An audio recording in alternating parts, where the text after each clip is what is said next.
وروحي أحرفي ولساني عربية حسبي. السلام عليكم ورحمة الله وبركاته. أهلا وسهلا بكم مشاهدي الكرام في برنامجكم جديد، في برنامجكم في شرف العربية، في حلقة جديدة.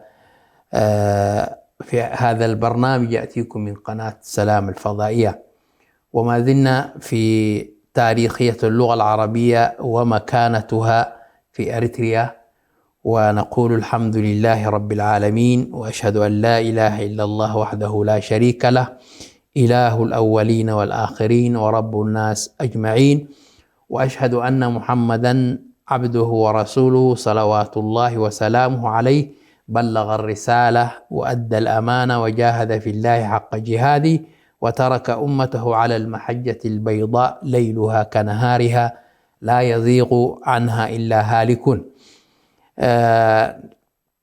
أولا مراحل اللغة العربية في دولة إريتريا. هذه اللغة العربية مرت بمراحل وعهود في دولة إريتريا، في تاريخ دولة إريتريا. أولا عهد الاحتلال الإيطالي. عندما قدم المحتل الإيطالي إلى إريتريا وجد اللغة العربية لغة الحياة الثقافية والسياسية والتجارية بين الإريتريين. كما ذكرنا، عندما نشأت هناك ممالك وسلطنات إسلامية كانت اللغة العربية منتشرة في داخل إريتريا، وحينما جاء الاحتلال الإيطالي وجد للغة العربية أرضا في المجتمع الإريتري، ولذلك فاضطره ذلك التعامل بها معهم في المواثيق والمعاهدات والاتفاقات والمنشورات.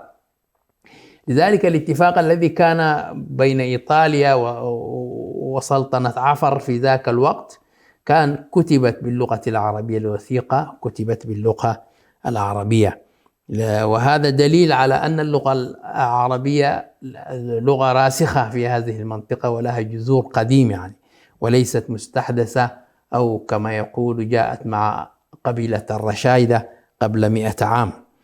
وهذه الاتفاقيات والمراسلات مع السلاطين وشيوخ القبائل، ولكن رغم انتشار اللغة العربية كلغة ثقافة وتعليم وتخاطب، إلا أن السكان ظلوا في أغلبهم يتحدثون لهجاتهم المحلية، وبصورة خاصة تيغرايت هي كما ذكرنا لغة سامية يطلق عليها اللغة الحبشية، تتكون من اللغة التيغرينية والتيغرايت واللغة الأمهرية التي تنتشر في شرق وغرب وشمال إريتريا. ولكن المحتل الإيطالي ضاغ زرعا باللغة العربية، يريد أن يفرض لغته حتى يشتت المسلمين وينضموا إلى إيطاليا ويدافع عنها، وهدد بإغلاق المدارس الأهلية والمعاهد الدينية التي كانت تدرس علوم اللغة العربية. وكذلك في العهد الجديد الذي يحكم إريتريا أغلقت المدارس وأغلقت المعاهد الأهلية التي تدرس باللغة العربية. وما يعني كيف يكون عند الاحتلال الذي جاء من وراء البحار. وكذلك الثقافة الإسلامية بلغة القرآن، ولكن لم يكن اعترافه باللغة العربية إلا مرحليا لجذب الطلاب ودغدغة عواطف ومشاعر الأهالي. درسهم باللغة العربية، ولكن كان يستدرجهم لهدف ما ضمن استراتيجية طويلة الأمد، وتمثلت في شل اللغة العربية جزئيا عبر مراحل. فتح مدارس باللغة الإيطالية واهتم بالذين يدرسون باللغة الإيطالية وهكذا. وبعد ذلك نقل اللغة الإدارية في إريتريا باللغة الإيطالية، فاضطر الإريتريون أن يتعلموا هذه اللغة لكي يزاولوها بالعمل الإداري. ونتيجة لإصرار المحتل الإيطالي على تجاهل العربية، استمرت مقاطعة الأهالي للمدارس بصورة متصاعدة، حتى اضطرت بعض المدارس إلى إغلاق أبوابها، يعني المدارس الإيطالية الشعب وقف ضدها، لأنه هذا فرض ثقافة جديدة التي جاءت عبر البحار والمحيطات، تريد أن تفرض علينا هذه اللغة الإيطالية. ورغم الإغراءات بمجانية التعليم والمساعدات الاجتماعية للأطفال والفقراء، ظل الشعب يرفض اللغة الإيطالية. وفي ظل تلك المقاطعة المتصاعدة اضطر المحتل الإيطالي إلى الاعتراف أخيرا باللغة العربية لغة رسمية، فأقرت طبقا للمادة 82 من القانون الأساسي في عام 1936. أقرت هذه اللغة العربية. هذه اللغة العربية لغة لها جذور حتى في الاحتلالات التي احتلت إريتريا. ففي عام 1936 أقرت في القانون الأساسي إنها هي لغة رسمية، وجعل اللغة العربية إلزامية في المناطق ذات الأغلبية المسلمة حتى يفرقوا بين الناس. يعني المناطق التي أغلبيتها نصارى كانت باللغة التجرينية أو باللغة الإيطالية. ثانيا، عهد الاحتلال البريطاني. وسنرى في المستقبل عدد الصحف التي صدرت في عهد إيطاليا باللغة العربية وازدهرت في ذاك الوقت. عهد الاحتلال البريطاني، احتلت قوات الحلف في الحرب العالمية الثانية إريتريا عام 1941، وأحيلت إدارتها إلى بريطانيا. بعد ما انتهى الحرب العالمية الثانية وزعت هذه الغنائم من الدول على التحالف الذي هزم، وأحيلت إدارة إريتريا إلى بريطانيا. بريطانيا لم تحتلها، ولكن أحيلت لها إدارة إلى بريطانيا، وقد دفعت الحاجة إلى وجود الكتبة وصقار الموظفين الإداريين لاستخدامهم في شؤون الإدارة، وليكونوا حلقة وصل بين السلطة البريطانية والمواطنين الأريتريين. دفعت بريطانيا إلى الاهتمام بالتعليم، فشجع الكولونيل ستيل مدير المعارف البريطانية تأسيس المدارس الابتدائية والإعدادية، وأقامت دائرة المعارف معهدا للمعلمين في عاصمة أسمرة، ما يسمى الآن في العاصمة أسمرة، واستعانت بمدرسين من السودان يعني باللغة العربية، وجعلت من اللغة العربية والإنجليزية لغتي التعليم في أريتريا، وتعامل معهما حسب مدى موافقتهما مع مصالحه وأهدافه، وذلك بإعطائهما هامشا من الحرية في التعليم والصحافة. هكذا كان اللغة العربية مرت بعهدين، العهد الإيطالي والعهد البريطاني، وأما الآن مع العهد الفيدرالي مع إثيوبيا. بعد ذلك إثر الانشقاق وتشرذم المواقف حول هدف الاستقلال الذي كان هنالك، طبعا في ذاك الوقت بدأت الرابطة الإسلامية في إريتريا وحزب أندنت الذي كان يطالب الانضمام مع إثيوبيا. حصل انشقاق وتشرذم المواقف حول هدف الاستقلال، لأن الرابطة الإسلامية بقيادة إبراهيم سلطان وعبد القادر كبيري كانت تطالب بسيادة بسيادة إريتريا وانفصالها عن إثيوبيا. دخلت إريتريا في ذاك الوقت اتحاد فيدرالي مع إثيوبيا بموجب قرار من الجمعية العامة للأمم المتحدة، وضع إريتريا كوحدة متمتعة بالحكم الذاتي تحت سيادة التاج الإثيوبي في ذلك الوقت كان هيلي سلاس. وأقر الدستور اللغتين العربية والتجرينية. ركزوا معي، أقر الدستور اللغتين العربية والتجرينية لغتين رسميتين لأريتريا.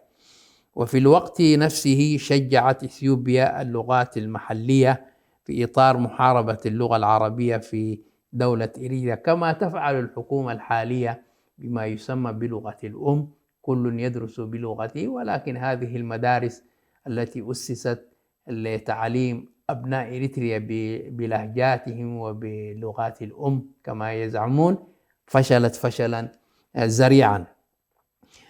بعد الاتحاد الفيدرالي ضمت إثيوبيا إريتريا إليها نهائيا. فرابعا عهد الاحتلال الإثيوبي، بعد ضم إريتريا إلى إثيوبيا قام الإمبراطور هايلي سلاسي في عام 1956 بتطبيق الدستور الإثيوبي الجديد، وبالتالي فرض اللغة الأمهرية كلغة رسمية، وتوج النظام ممارسته القمعية عن طريق منع استخدام اللغة العربية والتجرينية. قضى على اللغتين التي كان يختلف فيها الشعب في ذلك الوقت، لا لغة عربية ولا لغة تجرينية، إنما تدرس اللغة الأمهرية، وهي لغة إدارة ودراسة في ذاك الوقت. وفي عام 1957 نشأت ما يسمى حركة تحرير الأريتريا، مناهضة لضم إثيوبيا إريتريا إلى التاج الإثيوبي. وطالب البرلمان الإريتري الحكومة الإثيوبية بالتراجع عن هذا القرار، ومنح فرصة 21 يوما، وإلا سيتم إلقاء الاتحاد ورفع الدعوة إلى الأمم المتحدة. ولكن الحكومة الإثيوبية ردا على هذا الإنذار قامت باحتلال إريتريا عسكريا، طبعا اتفاق مع الأمم المتحدة، ملة واحدة، الكفر ملة واحدة. فدخلت إريتريا احتلت عسكريا، مما أدى لانفجار الحرب بكل مآسيه، والتي امتدت 30 عاما. بعد ذلك كما قلنا في سنة 1957 نشأت حركة تحرير إريتريا في مدينة بور سودان على يد محمد سعيد المناضل محمد سعيد ناود رحمه الله. ونرى الآن مرحلة اللغة العربية في فترة النضال من أجل التحرير. من المسائل التي أجمعت عليها فصائل جبهة التحرير، فصائل جبهة التحرير الأريترية ثنائية اللغة الرسمية فيها اللغة العربية والتجرينية. وللأسف الشديد معظم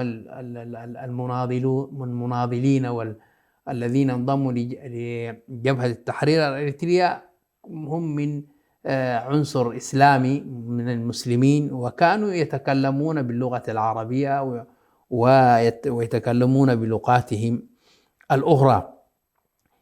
لذلك باعتبارهما لغتين رسميتين، أي اللغة العربية والتجرينية باعتبارهما لغتين رسميتين، هذا في فترة النضال والثورة الإريترية. إلى فاصل قصير مشاهدي الكرام ثم نعود إليكم.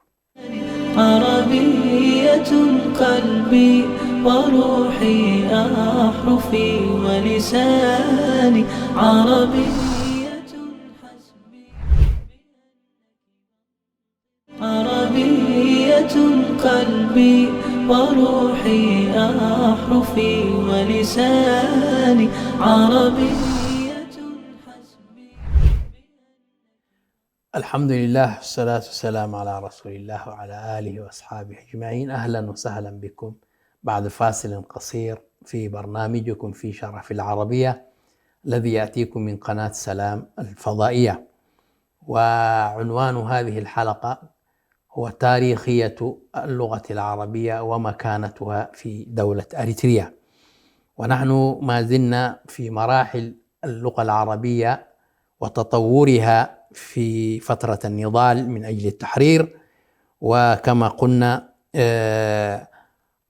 كانت ثنائية اللغة الرسمية فيها في عهد جبهة التحرير الإريترية أقرت اللغة العربية والتجرينية باعتبارهما لغتين رسميتين يجتمع عليهما الشعب الأريتري منذ. ولكن هؤلاء الذين ينطقون باللغة التجرينية معظمهم من النصارى ما جاءوا إلى الثورة الإريترية إلا في السبعينات، وكما ذكرنا نشأت حركة التحرير الإريترية في عام 1957، ولكن كانت سياسية، وبعدها لم يكن حل إلا أن تنطلق الرصاصة الأولى في النضال المسلح في ذلك الوقت بقيادة حامد إدريس عواتي في عام 1961.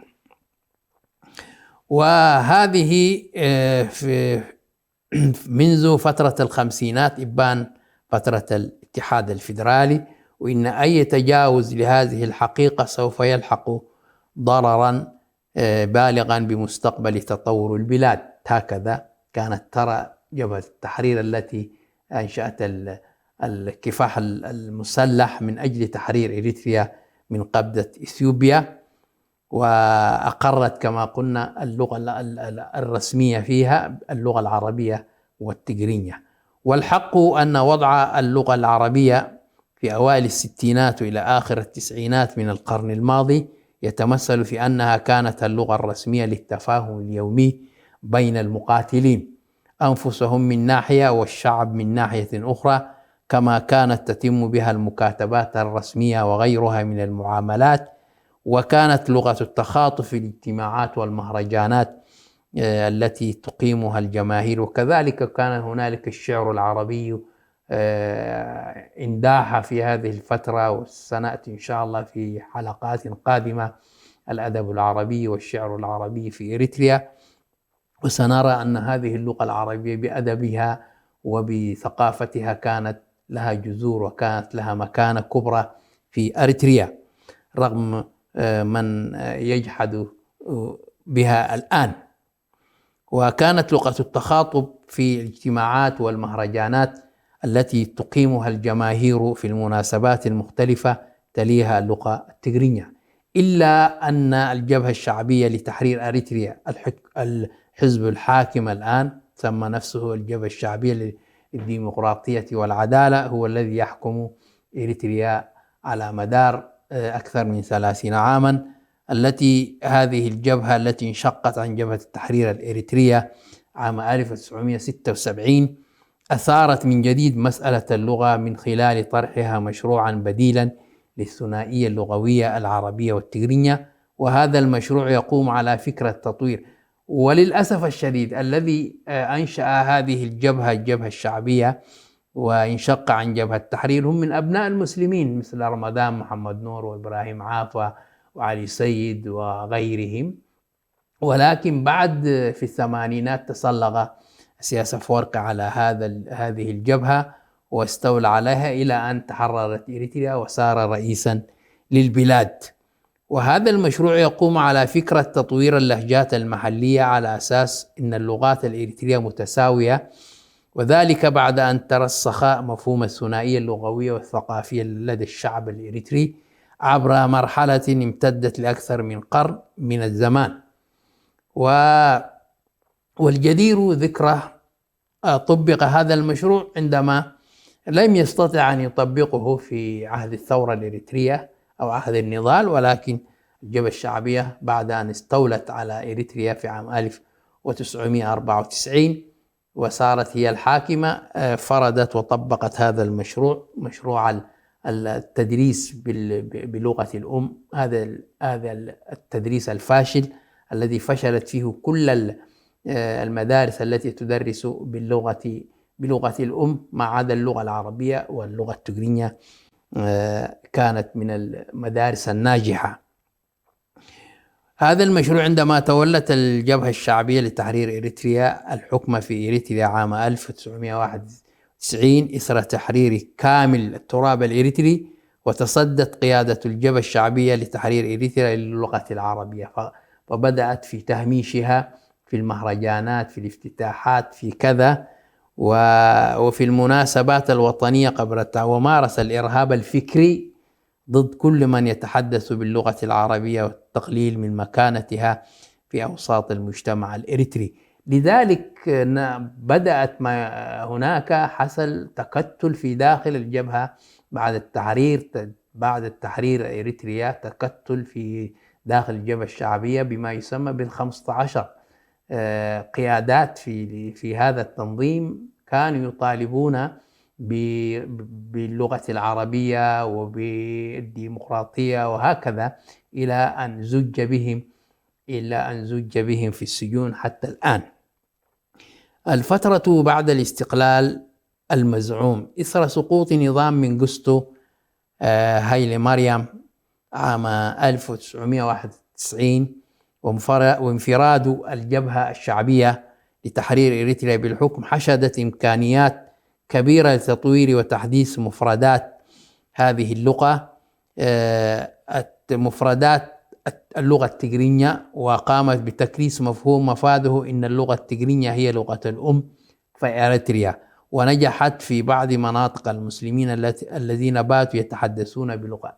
الآن لو ذهبت إلى إريتريا كلهم يتحدثون باللغة التجرينية، مقصد كان يقصدون به إقصاء اللغة العربية. ولكن الحمد لله يعني بعد أن أقفلت المدارس والمعاهد التي تدرس باللغة العربية، هنالك بدأ الشعب يطالب بتدريس اللغة العربية، وبدأت دورات في أسمرة بدورات تعليم اللغة العربية في المعاهد وكذا.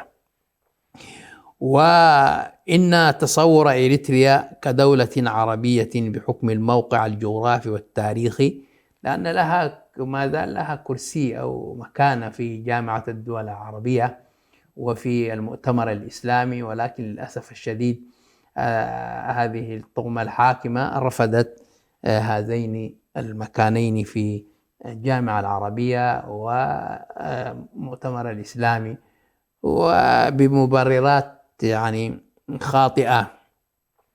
إذن والانتماء الحضاري والديني والثقافي أمر طبيعي. نحن ندرك أن الصراع من أجل عروبة إريتريا وجعل هذه المسألة قضية استراتيجية ستكلف كل من يقوم بهذا، منهم من سجن ومنهم من قتل، الذين كانوا ينادون من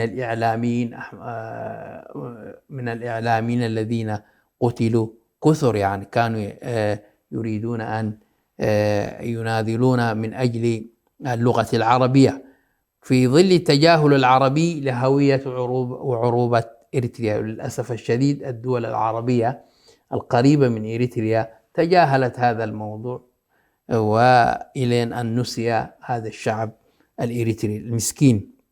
ونعلم بأن النظام الدولي بشكل عام ضد العروبة والإسلام، لذلك النظام العالمي الغربي دعم هذه الحكومة الإريترية التي تتزعم الحكم في إريتريا، وأسقطت اللغة العربية وضايقت الإسلام ونشرت النصرانية في البلاد، وضغطت على علماء وسجنت علماء لكي لا يكون هنالك انتماء ديني أو ثقافي للشعب الإريتري بالعروبة والإسلام.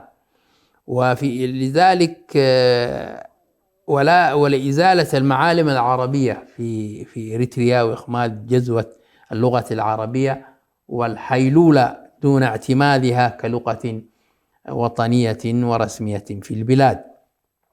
رغم كل الجهود التي تبذل لمحاربة وتهميش العربية والوضع الدقيق الذي تمر به الثقافة العربية في أريتريا والطمس الممنهج للحرف العربي، فإن اللغة العربية متجذرة في إريتريا ولا يمكن القضاء عليها، فهي جزء أساسي من الواقع اللغوي والثقافي والحضاري. وها هي إريتريا ترسل وفدا من الأمانة العامة للاتحاد العام للكتاب والصحفيين الإريتريين لتطلب الانضمام لاتحاد الكتاب العرب، ومع ذلك يبقى الطريق شاقا أمام اللغة العربية في ظل النظام القائم حاليا في إريتريا. الآن هنالك في المهجر هنالك منابر لغة عربية تطالب باللغة العربية وكتاب اللغة العربية، الذي أنشئ اتحاد الكتاب الإريتريين اللي نشأ في القاهرة في قريب من الزمان. هذا دليل على أن الشعب وعى في قضيته وهكذا، وخاصة الذين هاجروا وتركوا إريتريا وجاءوا إلى البلاد العربية وغيرها وانفتحوا على ثقافتهم العربية. إذن نرى ما هي العوامل التي ساعدت على تقوية اللغة العربية في إريتريا؟ أولا المعاهد والمدارس العربية والإسلامية في دولة إريتريا. كانت هنالك معاهد ومدارس الآن أغلقت للأسف الشديد. أولا المعهد الديني الإسلامي بمدينة مصوع، وهو أقدم المعاهد في أريتريا، أنشأه الشيخ أحمد بن عبد الرحمن هلال سنة 1944. هذا المعهد الإسلامي بمدينة مصوع، وسلمه لشؤون الأوقاف الإسلامية. وكان المعهد يضم المرحلة الابتدائية فقط، حيث يحفظ فيه القرآن الكريم وتدرس فيه بعض العلوم الشرعية. وكان يدير المعهد إلى وقت قريب الأستاذ الشيخ محمد عبده باعلوي رحمه الله، وخلفه الأستاذ حسين حميراي رحمه الله حتى الآن، وكان على إدارته. ويقدر عدد طلاب حوالي 300 طالبا قبل أن يغلق هذا المعهد. الآن أغلق أو تحول إلى مدرسة حكومية، حيث بني هنالك مباني جميلة في منطقة أماتري لهذا المعهد عبر البنك الإسلامي، ولكن للأسف الشديد صودر وجعل مدرسة من مدارس الحكومة، وأبعدت فيها اللغة العربية. مشاهدي الكرام، نلتقي بكم في حلقة جديدة إن شاء الله، والسلام عليكم ورحمة الله وبركاته. عربية حسبي بأنك منطقي وبياني، عربية قلبي وروحي أحرفي ولساني، عربي